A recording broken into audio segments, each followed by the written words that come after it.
Hello and welcome to the debate. I'm your host Sana Maqbool with you at PTV World. In today's show, we're going to be taking a look at two important stories. The first is going to be a look at what is going on in India, especially with regards to the progress in elections. Voting, of course, continues, and less than 2 weeks are left in this voting schedule. But as the time is going on, it seems that different stories are coming out of what exactly is the current situation of different political leaders. The exit poll, of course, is not available till the 1st of June, but we're going to be trying and seeing what analysts and reporters have been talking about in terms of voter turnout and the impact that that has on the voter base of the BJP, and of course the way that different political parties are currently faring in the elections. There is a lot of talk with regards to what has been more important for the voters, and it seems that issues with regards to employment, with regards to basic needs and poverty is something that is taking far more precedence than issues of religious ideologies. And this is something, of course, that the BJP has been banking on for quite some time now. But it seems that because of the fading result of this fervor, it seems that the question of whether or not there is going to be a large majority for the BJP has been brought into question. And we now also see that reports are coming in of the RSS actually putting its own efforts in and taking a look at the current situation and making sure that the people actually go for the BJP. However, of course, the BJP officials have been denying any such impact on the party, saying that voter turnout affects all parties and that there is no real problem with the majority that the current Prime Minister faces vying for a third term in office. So we're going to be taking a look at what that means, especially for where the BJP is standing right now, and of course its impact in the official results, and then of course the future progress of the party as part of leading the country forward. That is going to be our focus in the first segment of the show today. Our next one is going to look at the current situation in terms of the ongoing talks with the IMF, of course, as part of an assessment plan of the current situation of Pakistan's economic indicators and where this is leading to in terms of the extended fund facility.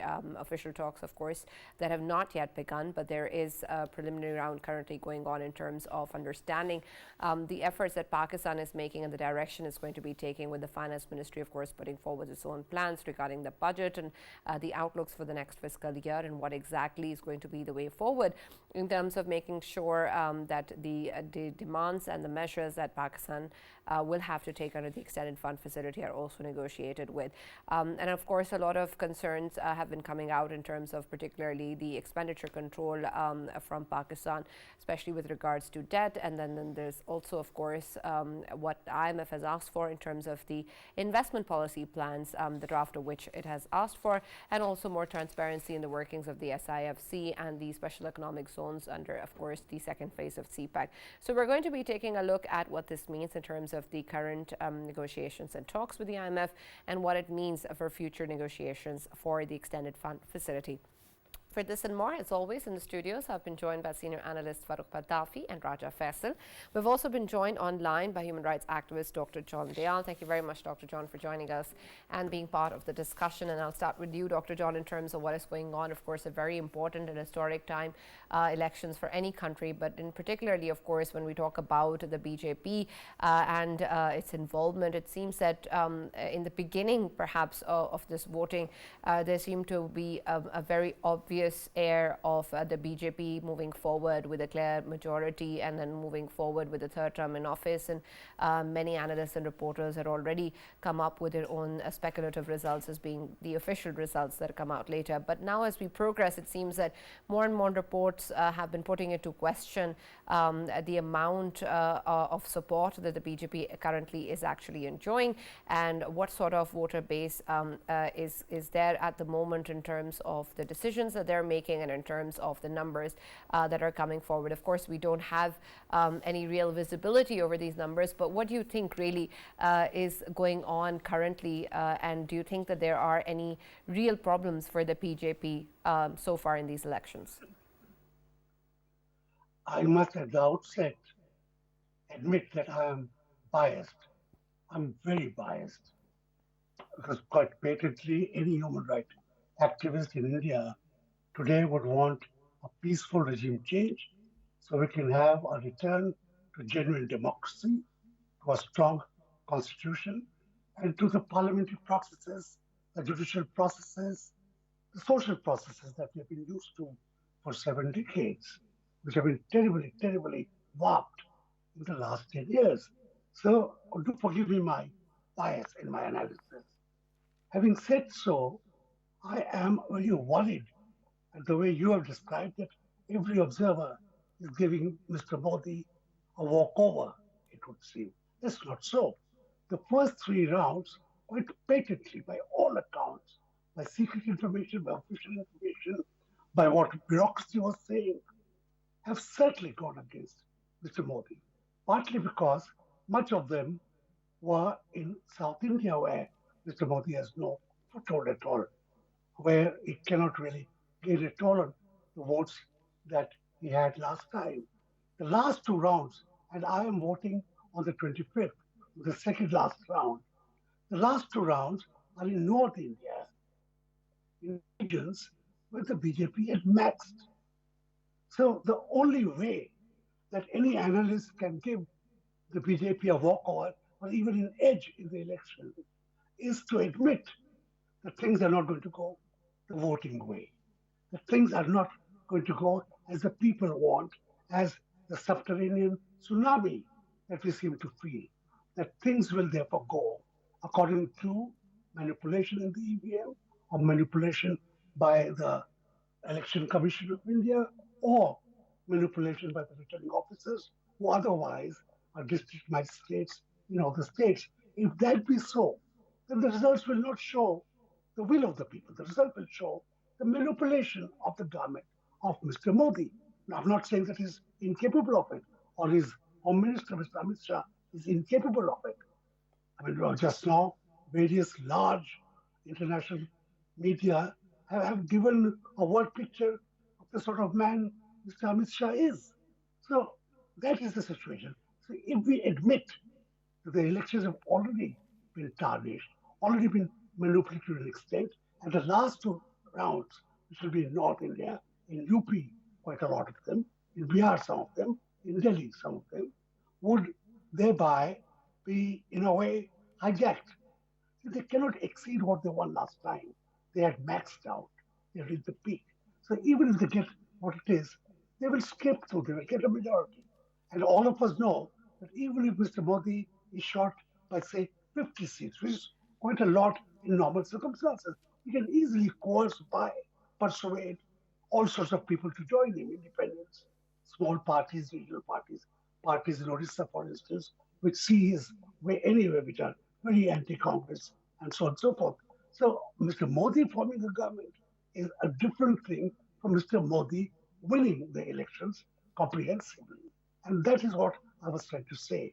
I discern, my friends discern, opposition parties discern, seasoned politicians who are not fighting themselves, who are not members of the Congress party, discern a certain tapering off of the love that people seem to have, including Hindus, mostly Hindus, with Mr. Modi. They quite discern our need for real issues, for jobs, for peace, for amity, for women, for farmers, which Mr. Modi had removed from the election discourse.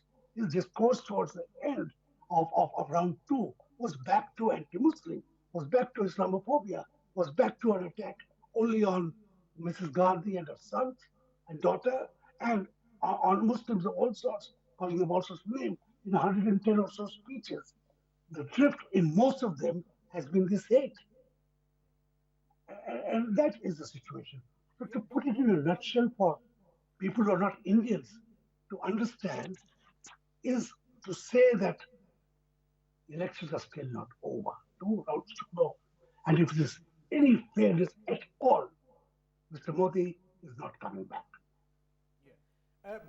Dr. Dayal, you have rightly pointed out that, of course, all of the options BJP had, and of course Modi and Amit Shah had, they are seemingly exhausted now over them, including anti-Pakistan rhetoric, and then if we talk about anti-Muslim and anti minorities of India, everything seems like not working for Modi and for BJP right now.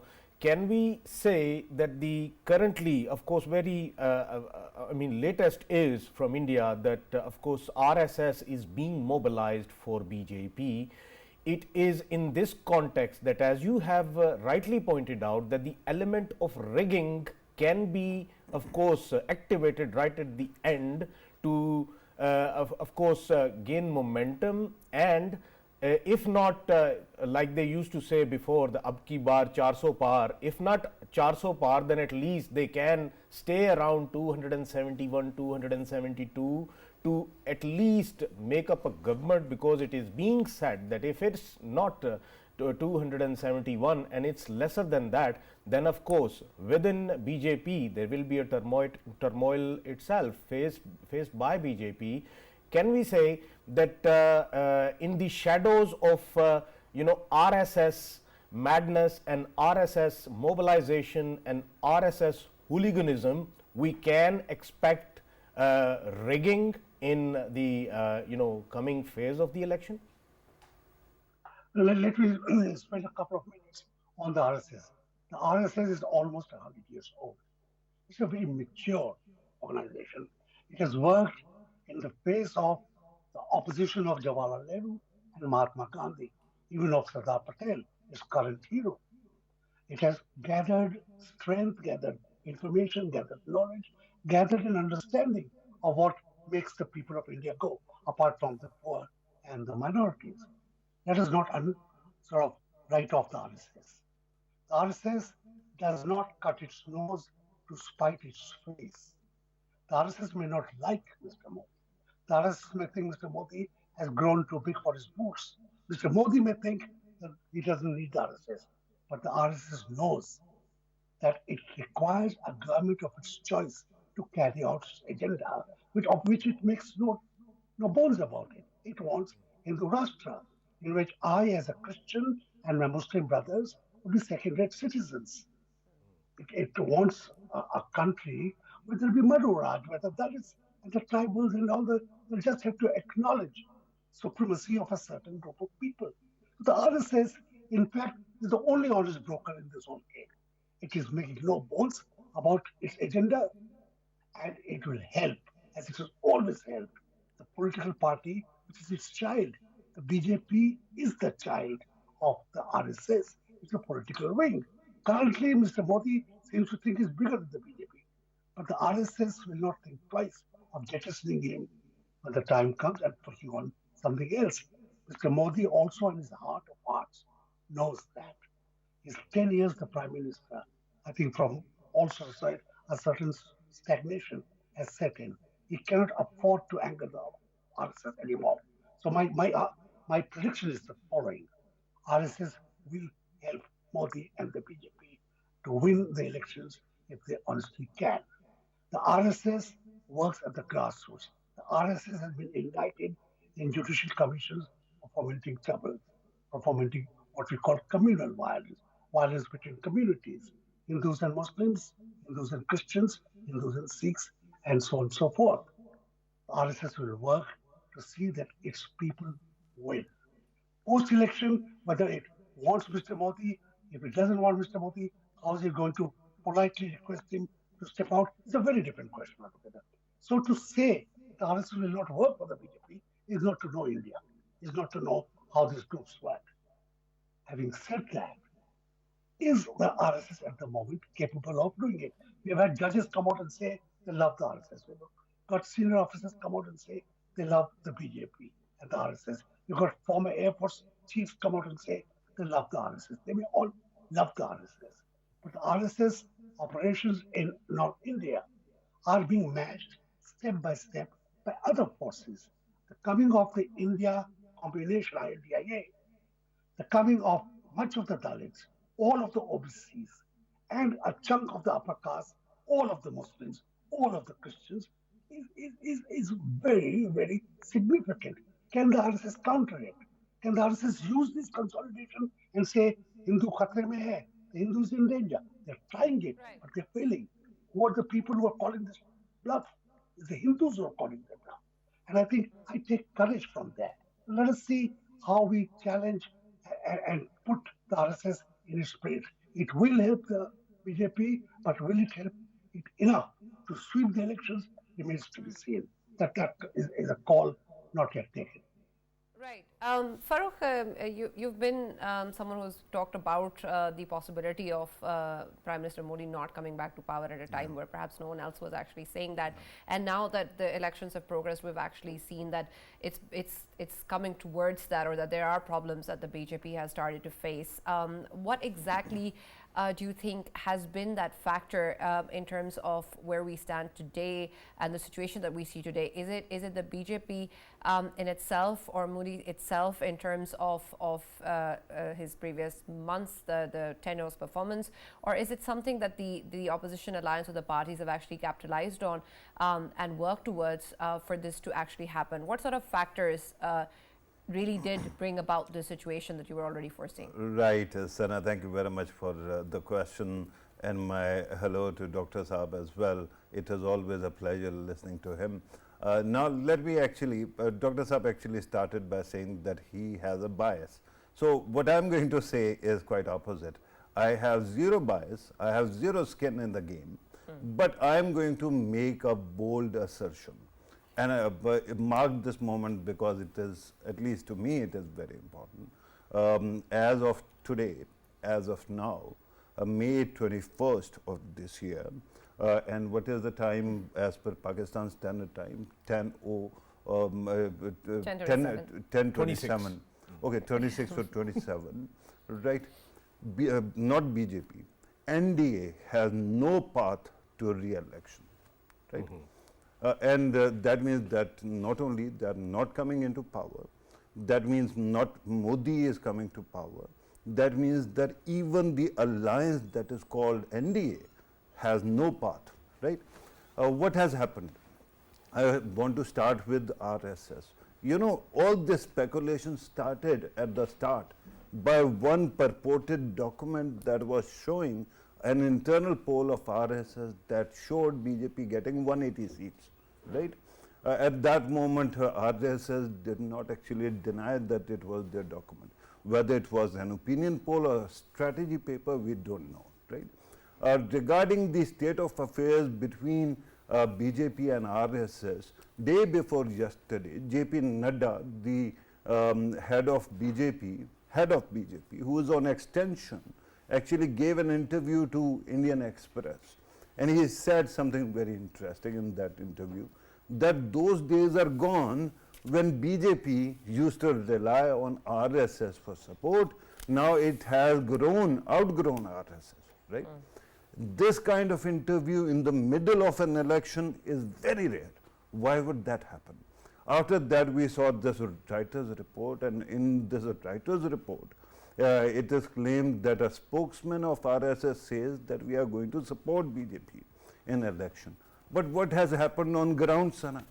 Because the whole story started with the, after 5, phases, we can say this, with the low turnout in the first phase, when we saw that the election commission kept on padding the numbers and things went totally haywire, right?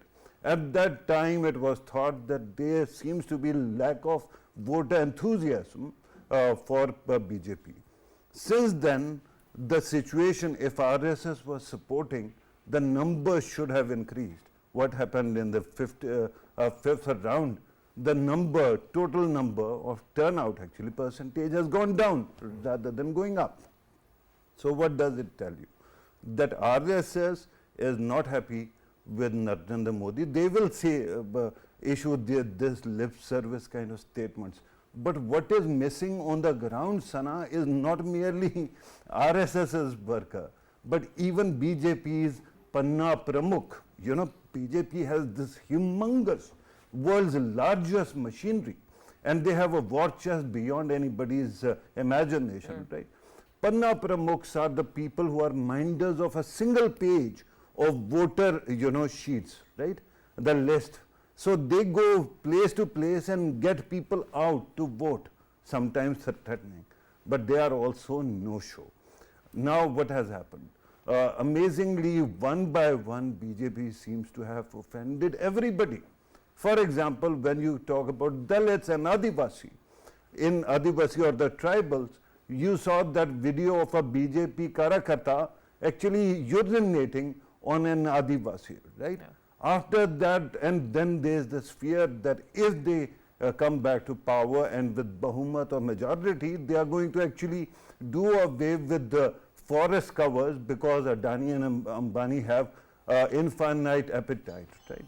Because of that, Adivasis have turned on them. Then they spoke about Abki Bar 400 Par, right? This time we are going to cross the milestone of 400. So what has happened is Dalits have been afraid so much that they are going to change the constitution, and with that, the Dalit protections will be gone, right? In India, Dalits are still treated the worst way possible in the rural areas particularly. So they actually want some kind of protection and reservation.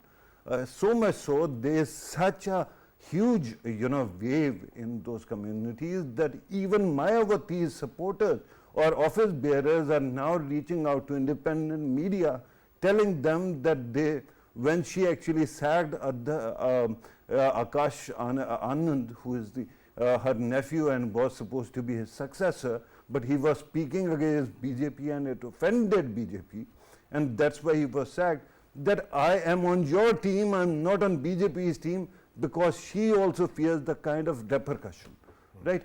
Professor Ashutosh Varshe of Brown University traveled to UP and went and spent days there. And he says that there is a silent undercurrent against BJP. It is the state with highest number, 80 seats, right? And so much so that people are not speaking because they are afraid of repercussions. So they are essentially, most of the people are going to vote against BJP. With that kind of a situation, then they have also offended Muslims by doing this Hindu-Muslim. They keep on offending everybody so much so that there were two possibilities, that in Andhra Pradesh, the allied TDP is going to win, and then in Odisha or Odisha, BJP might get bigger numbers. What has happened? Samit Patra of BJP actually gives an interview and say in a statement says that Lord Jagannath, the presiding god of Odisha, is Modi Bhatt. Wow. With that you offend everybody there, right? Similarly, in Andhra Pradesh, where TDP of Babu Naidu is doing great, they are winning, they have actually ended up offending Muslims and Christians, and because of that, Babu Naidu is also not happy. And in the second largest state, Maharashtra, they divided the two bellwether political parties, the major political parties, and what has happened?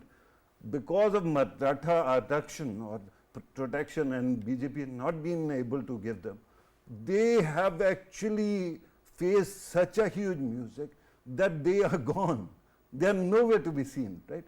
With that kind of a situation, and by the way, there was one incident, when you talk about, who is setting that narrative, BJP has control of all the media, BJP has the largest war chest, thanks to the electoral bonds, but who is setting the agenda or the narrative? It is Congress party, and that's why Modi ji keeps on changing his tune, right? With that kind of a state of affairs, in Phulpur, day before yesterday, there was a public rally by SAPA, that is SP, and also by Rahul Gandhi. And do you know what happened? Just Google it or just look it up in YouTube, and you will be surprised by the kind of stampede of people, right? And then they have offended the youth, they have offended many of women. So with that kind of situation, there is no possibility of BJP or even NDA coming back to the government. Right, and Dr. John Dayal, I'd like your take on this as well, in response to what Farrukh has said, but also add to that, given the way that we see the current dynamics moving forward, the possibility of of course, the BJP or Modi absolutely not coming to power, and if coming to power with a less majority, what sort of an India or a state do you see then? Is that going to have an impact on the way that the party actually will proceed forward, especially in terms of moving ahead with the kind of authority that it has enjoyed, or the kind of ideologies that it has been able to put forward?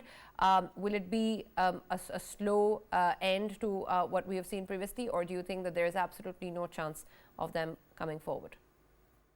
See, I began by saying what Farrukh Saab has put in a much better way. Let me put it this way. He has condensed what I said in a language which is understandable to the common TV viewer. I thank him for that. We differ only on two issues. Has the RSS mobilized its cadres or no? Farrukh Saab goes by the general trend that the RSS is angry with Mr. Modi and wants to show its anger by keeping away from the election. This is not how the RSS functions. The RSS did that only once in its life, and that was when Mr. Rajiv Gandhi got more than 400 seats in the 1984 general elections, which I covered as an editor, in which his mother's assassination was the issue. The RSS had been goading Indira Gandhi to attack the Golden Temple. The RSS was in many ways behind the anti-Sikh mood that had been set up those days. And when Indira Ji was assassinated, the RSS thought not of her as the Prime Minister of India, but as a Hindu martyr. And to teach everybody else a lesson, they put all their force behind. So if you total up the Congress vote and the BJP vote, there's the total vote that Rajiv Gandhi got. This time, it is not so. This time, the rest of India has come together, and the RSS has no option but to support the BJP. If the RSS reduces the BJP to a situation where it is 100 seats, you know what's going to happen to the RSS?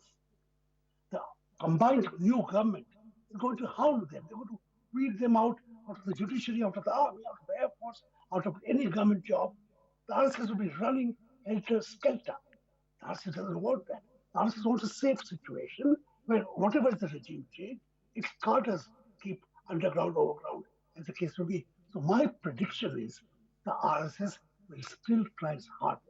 It may not win because the collective might of the Dalits, of the OBCs, of the upper caste, of the Muslims, of the Christians, of the women, of the unemployed youth, of the farmers is overwhelming. So the RSS will try its best, but may be overwhelmed by the people. Professor Varshney, who's an old friend, we once were together in the US. I know him well. He gets his opinion not by traveling person to person, by talking to opinion makers and opinion assessors, people like me. And he's quite right in saying, and I began by that there is a groundswell. There is a silent tsunami. Will it be allowed to take its natural course, reach its peak, or will the government try to crush it, the election commission try to crush it, the newspapers, the Godi media try to crush it? They will all try. Will they succeed or fail will depend on people like us. Will we come out and vote when we need to vote? The voting percentage in Bombay was abysmal.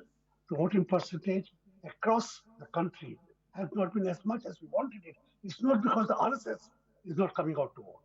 It is because we also are not coming out to vote as much as we should. And I think that is the last two rounds. Our populist rounds are in highly populated areas, are large volume rounds. Seats are not much, just over 100, but valuable seats. There are seats that the BJP already holds by and large, and it will be finding it very difficult to hold on to them. Collectively, if God were on his throne, if honesty reigned, and if all institutions worked as they should, the BJP has lost the election. But the big question is, the election commission, unfortunately, is still managing the elections. Right. Thank you very much, Dr. John Dayal, for joining us and being a part of the discussion. That's all that we have from the first segment. Faisal, you wanted to add something on the RSS role? Yeah, on the RSS role, ideally, I mean, both of the gentlemen, Dr. Dayal as well as, of course, Farrukh, both of them, they are right about it. The ground realities are that, of course, BJP is in shambles, and the kind of condition it is in, we won't be seeing Modi becoming, of course, the Prime Minister of India, but that is just on the basis of if the election are free and fair.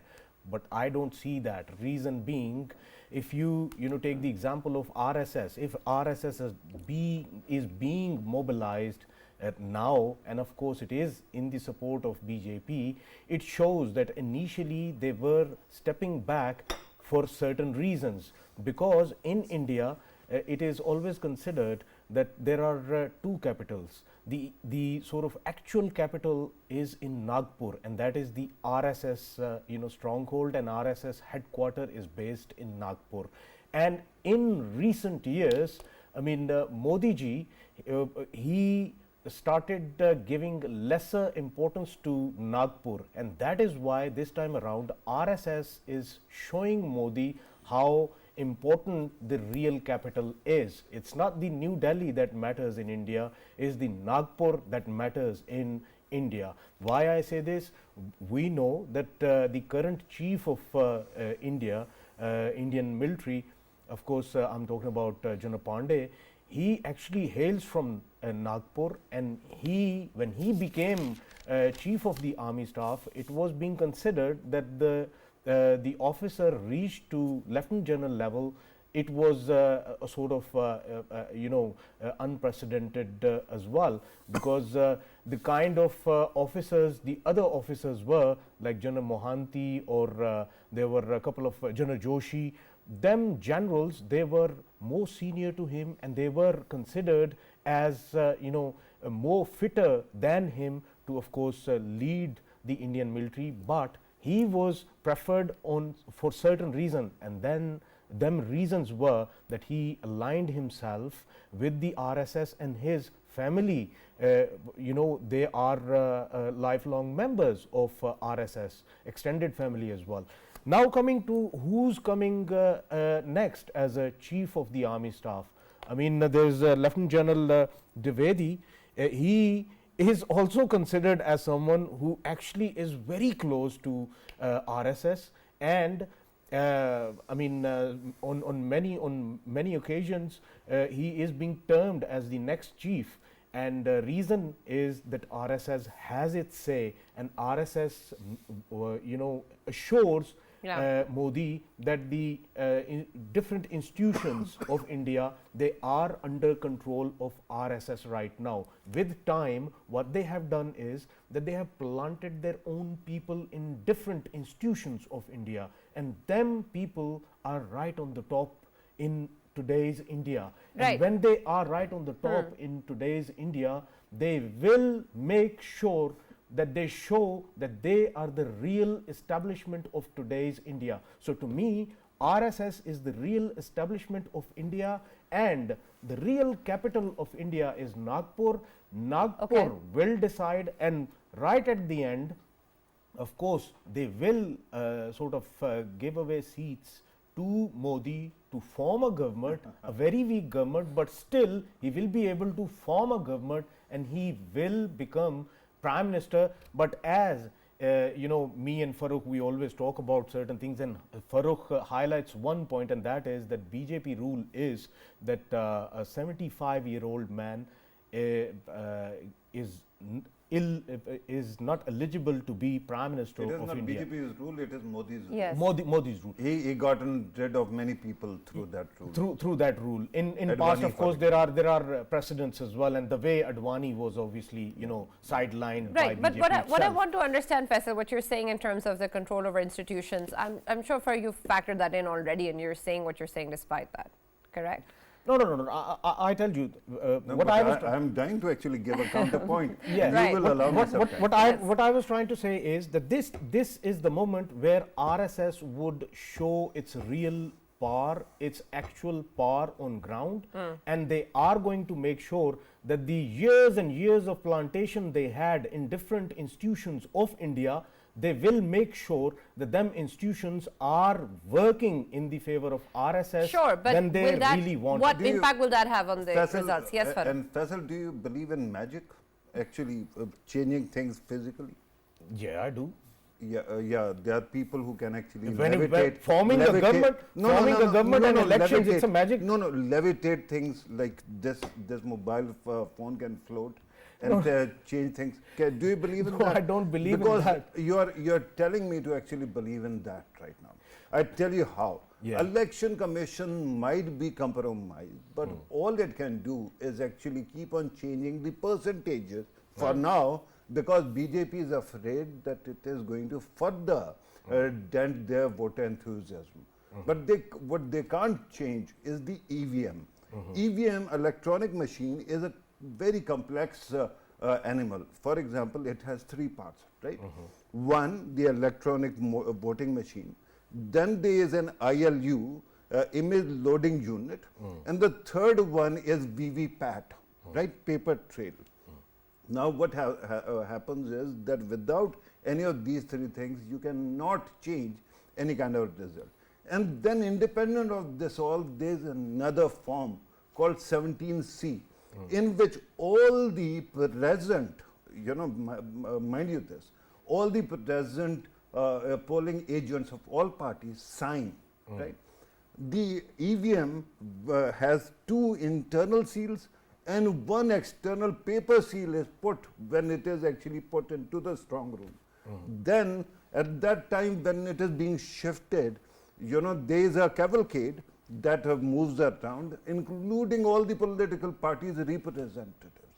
Then those people are allowed to sit in front of strong room till the time voting machines are opened.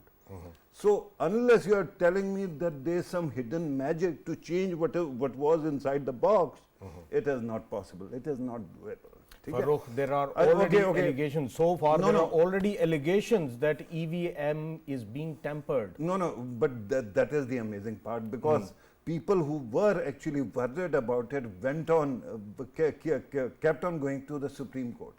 Supreme Court heard this, and they actually came up with a great idea that ILU was usually redeployed. Image, loading units' main purpose is to only have the images of which button will actually show which icon, right? But the Supreme Court said that you are going to keep these ILUs, not redeploy them after every phase, and keep them for 60 days. And then they allowed the loser, the runner-up, second and third, to pay up for a recount on the machines.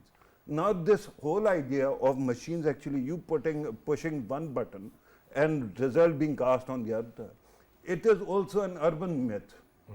Why?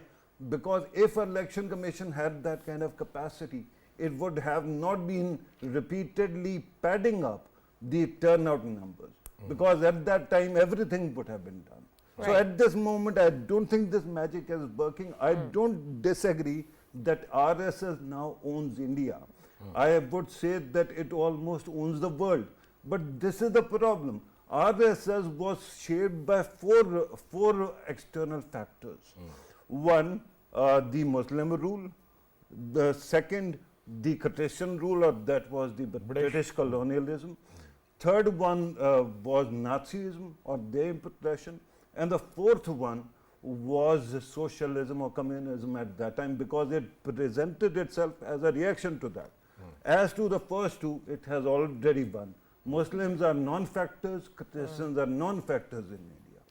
When you talk about communism, it is almost gone. When you talk about Nazism, it is done, dusted and buried. So now, next year it turns 100 years. So with that in mind, it is also having a rethink.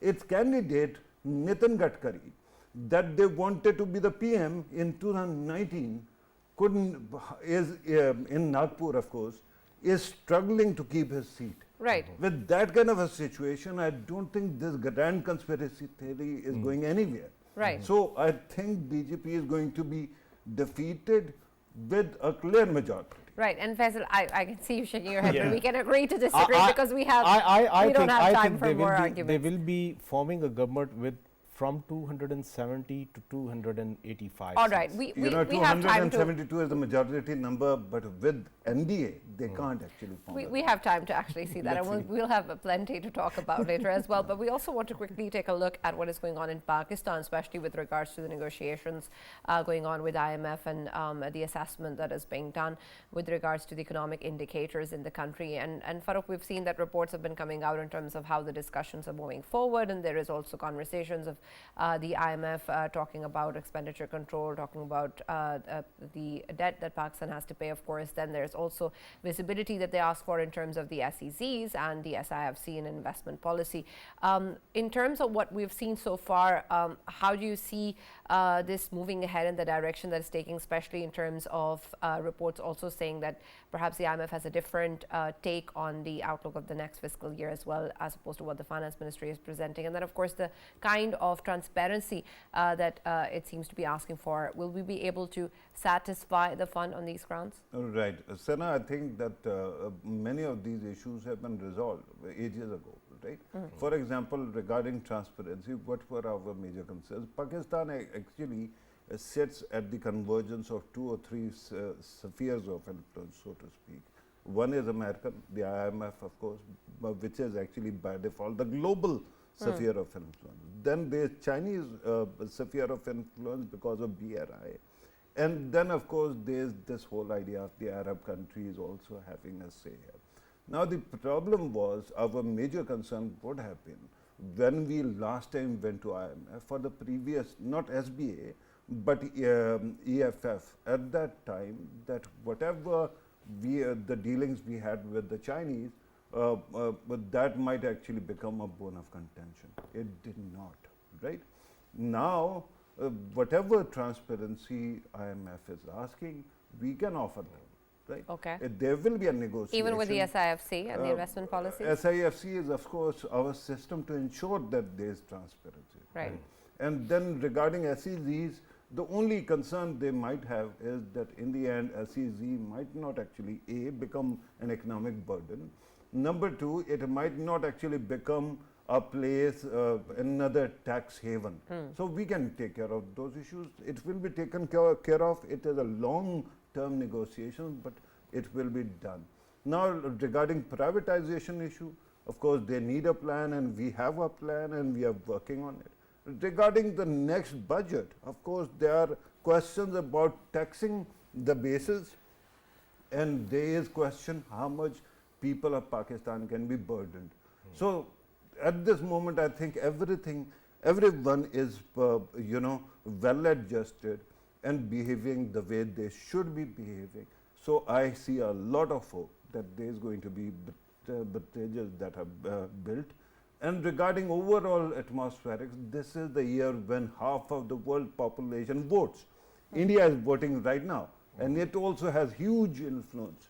So what we still have to wait and see is how things change after June 4th and how atmospherics change in coming months. So I think that with that in mind, we are very safe, and IMF is going to be with us, and we will ensure we get another EFF. So do you think that June 4th will have a direct impact on these negotiations? No, I don't think that it is going to have a direct impact, but when in your neighborhood there is a black hole, when there is somebody that actually keeps on actually playing with bad economics, and that is Modi's India, you fear that there might be some cascading effects all over the world. And right now, because we are looking at the bread and butter issues in India, we know that whatever is happening in Pakistan, in other South Asian countries, India is not immune to that. It is basically not a strategy, but it is basically bad policies which have backfired on them and us. So with that in mind, of course, if there is a change of guard, there can be some kind of hope for the international economic system. Right. And because these are not, of course, the official negotiations for the EFF, what a timeline exactly do you foresee in terms of where we stand today and after these talks end? Is there a time frame that we can look at for those talks to start? Last time, if you remember, one of our guests who is in the know actually said that he sees something actually maturing by July or August. Okay. So this is essentially talks on the choreography of talks. So I think that we are still on track. All right, great. Thank you, Farrukh, and thank you, Faisal, for joining us in the debate. As always, that's all that we have time for. We'll now see you tomorrow.